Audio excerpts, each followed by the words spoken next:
Olá, pessoal! Chegamos ao final do nosso livro Como Flechas, do pastor e da pastora Luciana e Kelly Subirá.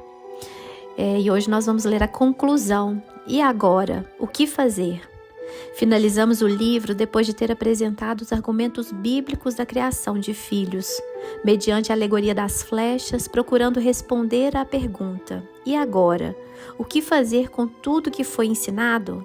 Aqui queremos dar ênfase a alguns aspectos importantes. Primeiro, a importância de pôr a palavra de Deus em prática.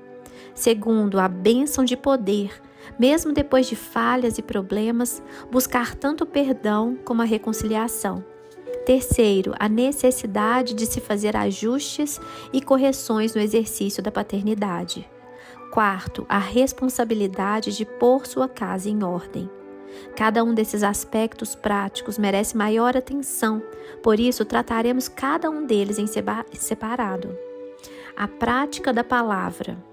Deus intencionou prover seu povo com a orientação prática de sua palavra. É o que a própria Escritura revela. Eu o instruirei e lhe ensinarei o caminho que você deve seguir. E sob as minhas vistas lhe darei conselho. Salmos 32:8. E ainda, lâmpada para os meus pés é a tua palavra. Ela é luz para os meus caminhos. Salmos 119:105. Contudo, de nada adianta receber a orientação divina e não a colocar em prática. Nosso Senhor dedicou parte dos seus ensinos em destacar a importância da prática da palavra de Deus. Por que vocês me chamam Senhor, Senhor, e não fazem o que eu mando? Eu vou mostrar a vocês a quem é semelhante todo aquele que vem a mim, ouve as minhas palavras e as pratica. Esse é semelhante a um homem que, ao construir uma casa, cavou, abriu profunda vala e lançou o alicerce sobre a rocha. Quando veio a enchente, as águas bateram contra aquela casa e não a puderam abalar, por ter sido bem construída. Mas o que ouve e não pratica é semelhante a um homem que construiu uma casa sobre a terra, sem alicerces, e quando as águas bateram contra ela, logo desabou. E aconteceu que foi grande a ruína daquela casa. Lucas 6, de 46 a 49. A vida cristã foi comparada pelo próprio Cristo à edificação de uma casa. Ele também deixou claro que há dois tipos de edificadores. Ambos apresentam similaridades e distinções. Entre suas similaridades, podemos apontar que ambos tinham a responsabilidade de edificar sua casa. Observe-se ainda que tanto um quanto o outro encararam tempestades, uma figura de adversidade. O relato de Mateus usa exatamente as mesmas palavras para descrever o que os construtores enfrentaram. Caiu a chuva, transbordaram os rios, sopraram os ventos e bateram com força contra aquela casa. Mateus 7, versículos 25 e 27. Paulo, escrevendo aos Coríntios e falando sobre o crescimento da vida cristã, usa a alegoria de um edifício e realça a responsabilidade de o edificador tomar cuidado com a maneira segundo a qual decide trabalhar. Porém, cada um veja como edifica. 1 Coríntios 3:10. Já quanto às distinções entre os construtores, atente-se para a forma em que cada um decidiu edificar e também os resultados, ou seja, as consequências dessas escolhas. Enquanto o primeiro foi chamado de prudente por escolher edificar sobre a rocha, Mateus 7:24, o segundo foi denominado de insensato por escolher construir sobre a areia sem alicerces, Mateus 7:26. Embora tenham enfrentado as mesmas adversidades, a chuva, os rios transbordantes e a força dos ventos, os efeitos causados por elas foram bem distintos. O prudente viu o resultado da sua dedicação. Quando veio a enchente, as águas bateram contra aquela casa e não a puderam abalar por ter sido bem construída. Lucas 6:48. O Evangelho de Mateus também retrata a questão da causa e consequência. Ela não desabou porque tinha sido construída sobre a rocha. Mateus 7:25. Já o construtor insensato, por sua vez, teve um resultado completamente oposto. Sobre sua casa disse que ela logo desabou, e aconteceu que foi grande a ruína daquela casa. Lucas 6,49. Mateus faz coro com Lucas e afirma: ela desabou, sendo grande a sua ruína. Mateus 7,27. O aspecto pragmático desse ensino de Jesus repousa no fato de que ouvir suas palavras e praticá-las nos assemelha ao primeiro construtor, o prudente. Em contrapartida, ouvir as palavras de Cristo e não as praticar nos assemelha ao segundo edificador, o insensato. Ouvir e não praticar, além de desobediência, é a receita do fracasso na vida cristã. Somos chamados à prática da palavra. Tiago, irmão do Senhor, em Gálatas 1,19, também deu ênfase ao assunto e apontou que a prática da palavra é a receita do sucesso. Sejam praticantes da palavra e não somente ouvintes, enganando a vocês mesmos. Porque se alguém é ouvinte da palavra e não praticante, assemelha-se àquele que contempla o seu rosto natural num espelho, pois contempla a si mesmo, se retira e logo esquece como era sua aparência. Mas aquele que atenta bem para a lei perfeita, lei da liberdade, nela persevera, não sendo ouvinte que logo se esquece, mas operoso praticante, esse será bem-aventurado no que realizar. Tiago 1, 22-25. Ou seja, não adianta apenas saber o que é certo, é preciso pôr em prática os princípios bíblicos que conhecemos. Muitas vezes erramos por falta de conhecimento. Deus afirmou: o meu povo está sendo destruído, pois lhe falta o conhecimento. Oséias 4:6. Embora a ignorância não nos isente da conta a ser paga, deve-se diferenciar esse erro de uma deliberada rebelião aos preceitos divinos. A carta de Hebreus expõe a nossa limitação como pais quando atesta: eles nos corrigiam, segundo melhor lhes parecia. Hebreus 12:10. Muitas vezes os pais erram achando que estão acertando. O motivo? A falta de conhecimento dos padrões pré-estabelecidos pelo Criador para a educação dos filhos. Entretanto, é inegável que também erramos por negligência, não apenas por ignorância. Nesse caso, não se trata de falta de conhecimento, e sim de aplicação prática daquilo que se conhece. Entretanto, apesar de nem sempre se tratar de deliberada desobediência, acabamos tropeçando por causa da negligência, que também é definida como pecado. Portanto, aquele que sabe que deve fazer o bem e não o faz, nisso está pecando. Tiago 4,17. Cada um desses erros tem conserto. Ter chegado ao final deste livro já é um sinal de que você tem lutado contra a ignorância. Depois de confrontar o mensageiro que liderava a igreja de Éfeso pela perda do primeiro amor, o Senhor Jesus não sinalizou estar diante de um caso perdido. Pelo contrário, ele estendeu uma oportunidade de restauração. Lembre-se, pois, de onde você caiu. Arrependa-se e volte à prática das primeiras obras. Apocalipse 2:5. Se constatamos negligência ou desobediência ao avaliar nossa conduta paterna, devemos seguir esse mesmo caminho proposto pelo Senhor da Igreja. Segundo, ajustes e correções. E depois de acertar as coisas com Deus, o que fazer com os erros que, como pais, já cometemos? A instrução neotestamentária é clara. Devemos deixar o passado para trás e avançar. Irmãos, quanto a mim, não julgo havê-lo alcançado, mas uma coisa faço, esquecendo-me das coisas que ficam para trás e avançando para as que estão diante de mim, prossigo para o alvo, para o prêmio da soberana vocação de Deus em Cristo Jesus. Filipenses 3, versículos 13 e 14. Vire a página. Não se martirize eternamente pelos erros cometidos, nem se deixe oprimir por um jugo de condenação. Arrependa-se, mude sua conduta, aprenda o que puder com essa lição e prossiga. Foque na possibilidade de fazer certo daqui para frente. Isso não significa, contudo, que se deve fingir que nada aconteceu, principalmente no que diz respeito às pessoas envolvidas. O fato de o Pai Celestial ter perdoado você não significa que as pessoas com quem você errou também já tenham perdoado.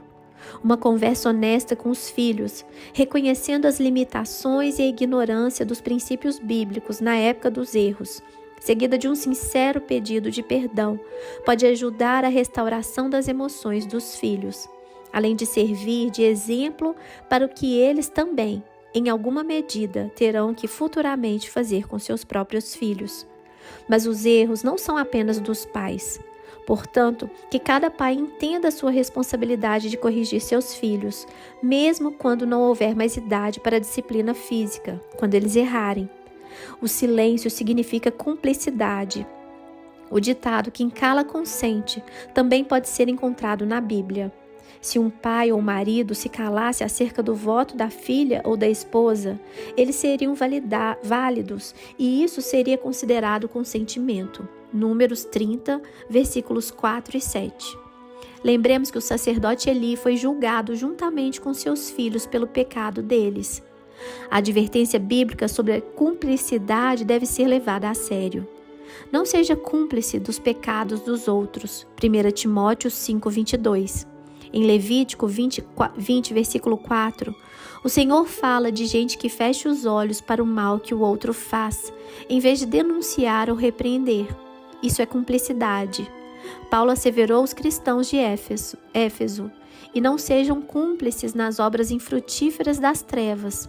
Pelo contrário, tratem de reprová-las. Efésios 5:11.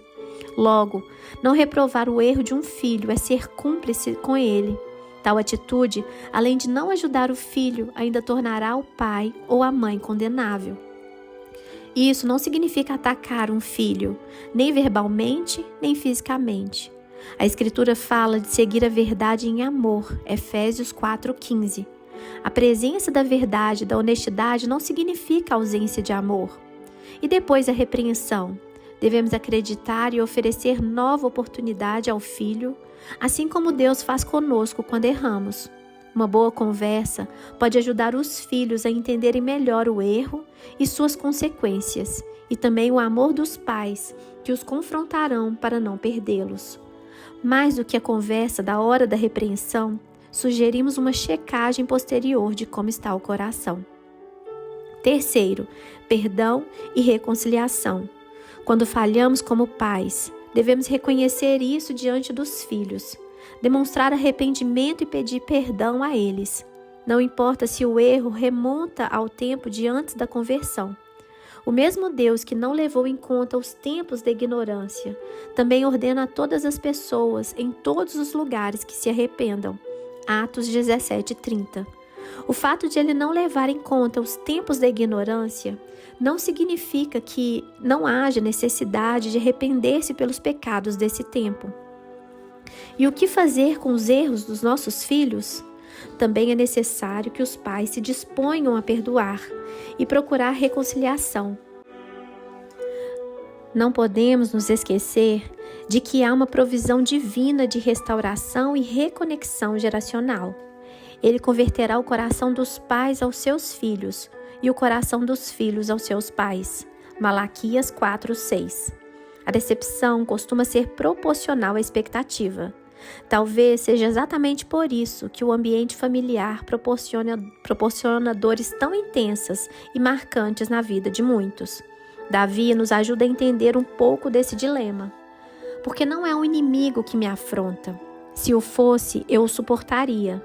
Nem é o que me odeia quem se exalta contra mim, pois dele eu me esconderia. Mas é você, homem meu igual, meu companheiro e meu íntimo amigo. Juntos nos entretínhamos e íamos com a multidão à casa de Deus. Salmo 55, de 12 a 14. O salmista assevera que seria mais fácil lidar com afrontas e ódio de um inimigo ou estranho. Ele teria facilidade em suportar ou esconder-se. Mas quando se trata de alguém próximo, íntimo, a coisa muda de figura.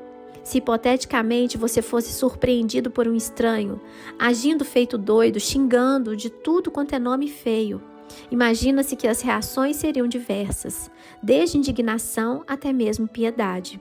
Contudo, dificilmente haveria decepção, pois essa só se dá quando existe expectativa e ninguém espera nenhum nível profundo de decência ou honra de um estranho.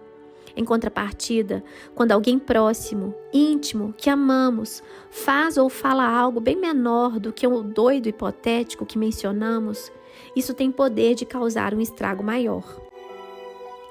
Por isso, é tão importante permitir que Deus traga restauração através do perdão. Muitas pessoas têm sofrido com a falta do perdão. Pode até ser que o culpado na história também sofra, mas o sofrimento da vítima é ainda maior e contínuo, se da parte dela não houver perdão. Havendo ou não intenção de reconciliação do outro lado, a ordenança bíblica é perdoar. Dizem que o ressentimento é o mesmo que você tomar diariamente um pouco de veneno, esperando que quem o magoou venha morrer. A falta de perdão produz um dano maior em quem está ferido do que na pessoa que causou o ferimento. Alguns acham que o perdão é um benefício para o ofensor. Contudo, o benefício maior não é aquele concedido ao ofensor, mas sim o efeito que o perdão produz na vítima, na pessoa que foi ferida. Sem perdão, não há cura. A doença interior somente piora. A saúde espiritual, emocional e física do ressentido é seriamente afetada. O perdão ou a falta dele faz muita diferença na nossa vida. A reconciliação horizontal determina se a vertical que recebemos de Deus permanecerá em nós ou não. Porque se perdoarem aos outros as ofensas deles, também o Pai de vocês, que está no céu, perdoará vocês. Se, porém, não perdoarem aos outros as ofensas deles, também o Pai de vocês não perdoará as ofensas de vocês. Mateus 6, 14 e 15. Deus nos dá o seu perdão gratuitamente, sem que o mereçamos, e Ele espera que tenhamos o mesmo espírito misericordioso com relação aos que nos ofendem. Se conservarmos o mesmo espírito perdoador, permaneceremos na reconciliação alcançada pelo Senhor Jesus. Contudo, se negarmos perdão, interromperemos o fluir da graça de Deus em nós, ou seja, a reconciliação vertical é comprometida pela ausência da horizontal. Para os que reconhecem que não há outra saída a não ser perdoar, mas que, por outro lado, sabem que não se trata de algo fácil na prática, queremos oferecer alguns conselhos que serão de grande valia. Primeiramente, perdão não é sentimento. Trata-se de uma decisão e também de uma atitude de fé. Já vimos que o perdão não é por merecimento. Logo, ninguém terá motivação emocional alguma para perdoar. Portanto, é certo dizer que o perdão não flui espontaneamente. Ele deve ser gerado em nosso coração, à medida em que levamos em consideração aquilo que Deus fez por nós e seu mandamento que nos ordena perdoar. As consequências da falta de perdão também precisam ser lembradas em temor para fornecer mais munição à nossa razão do que às nossas emoções. É necessário ter fé para perdoar. Tenham cuidado. Se o seu irmão pecar, repreendam. Se ele se arrepender, perdoe-lhe. Se pecar contra você 7 vezes num dia e 7 vezes vier para lhe dizer estou arrependido, perdoe-lhe. Então os apóstolos disseram ao Senhor, aumente-nos a fé. Lucas 17, de 3 a 5. Naquele instante, os discípulos reconheceram que para praticar esse nível de perdão precisariam de mais fé. Aparentemente, Jesus concordou, pois nos versículos seguintes passou a ensinar-lhes que a fé é como uma semente. Quanto mais exercitarmos, semeamos, tanto mais ela se multiplica, colhemos. É necessário crer que Deus é justo e que Ele não pede mais do que podemos dar. Se Deus nos pediu, Ele mesmo nos socorrerá, concedendo-nos graça para realmente perdoar.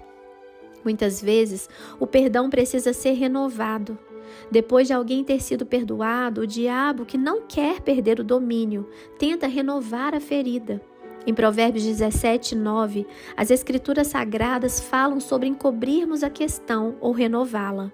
É preciso tomar a decisão de esquecer, não alimentar mais a mágoa e renovar somente o perdão. Cada vez que a dor tentar voltar, declare novamente o perdão. Ore abençoando seu ofensor. Lute contra a mágoa. Algo especial que vejo em Jesus na cruz é sua atitude de ver os ofensores como vítimas. Mas Jesus dizia, Pai, perdoa-lhes, porque não sabem o que fazem. Lucas 23:34. Em vez de olhar para eles apenas como indivíduos que merecem punição e castigo, Jesus entende que eles também eram vítimas. Aqueles homens estavam em cegueira e ignorância espiritual, sob influência maligna, sem nenhum discernimento sobre quem de fato estavam matando. Eram vítimas da ignorância que os afastou de Deus e da revelação das Escrituras, apesar da inegável culpa. Ao reconhecê-los assim, Jesus teve compaixão deles e não alimentou dó de si mesmo, como muitos de nós faríamos. Aplicar esse princípio ajuda o perdão a fluir mais livremente. E no caso dos filhos, entender a limitação dos pais pode ser útil no processo. Quando alguém enxerga as misérias da vida espiritual de seu ofensor e canaliza o amor de Deus por ele, você descobre que perdoar fica mais fácil. Quarto, põe a casa em ordem. E como lidar com aquelas áreas de desordem? Simples, pondo em ordem. Assim como o Altíssimo orientou Ezequias a pôr sua casa em ordem, 2 Reis 20, versículo 1, assim também devemos proceder com a nossa casa.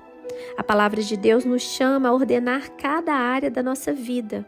Aliás, Paulo afirma a Tito a causa pela qual o deixara em Creta, para que pusesse em ordem as coisas restantes. Tito 1, 5. O apóstolo também exortou aos crentes de Tessalônica acerca da gravidade de se viver de forma desordenada.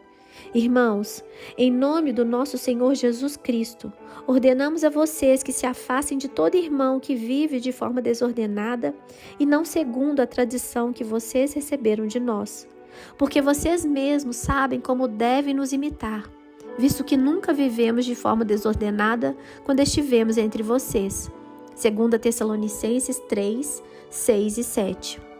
Talvez, para sermos mais práticos, os pais poderiam fazer uma lista daquelas áreas que, à luz do ensino bíblico apresentado neste livro, ainda não estão como deveriam.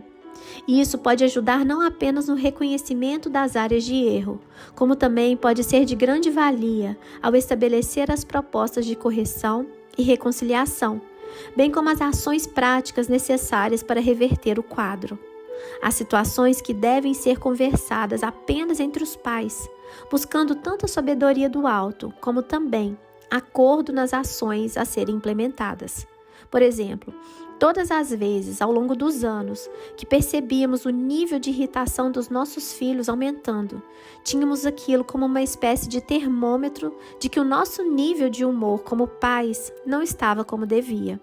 Várias vezes, ao detectar isso, oramos, conversamos e procuramos definir com clareza o que faríamos.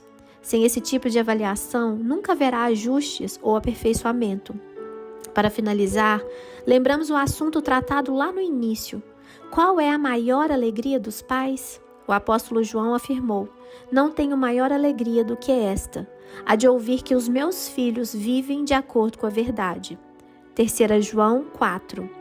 Mais importante do que formar bons cidadãos para a sociedade é preparar discípulos de Cristo que usufruirão a eternidade em sua presença. Embora um não precise necessariamente excluir o outro, que ninguém deixe de dar mais importância àquilo que é eterno, sem subtrair a importância do que é terreno. Orem com regularidade pelos filhos. Busquem a sabedoria divina disponível a todos que clamam por ela. Tiago 1,5. E a liderança do Espírito Santo. Romanos 8,14.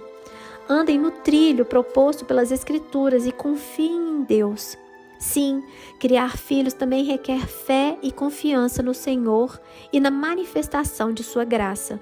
Tenham sempre em mente que todos temos de comparecer diante do tribunal de Deus, Romanos 14:10, e que cada um de nós prestará contas de si mesmo diante de Deus, Romanos 14:12, inclusive da tarefa paternal. À medida que vocês crescem no entendimento e no exercício da paternidade, disponham-se a transbordar o que receberam aos menos experientes, aos que ainda necessitam de ajuda. Tito 2, versículo 2, 3 e 4. Tudo que recebemos de Deus deve ser compartilhado. Isso também envolve a instrução que você recebeu por meio deste livro.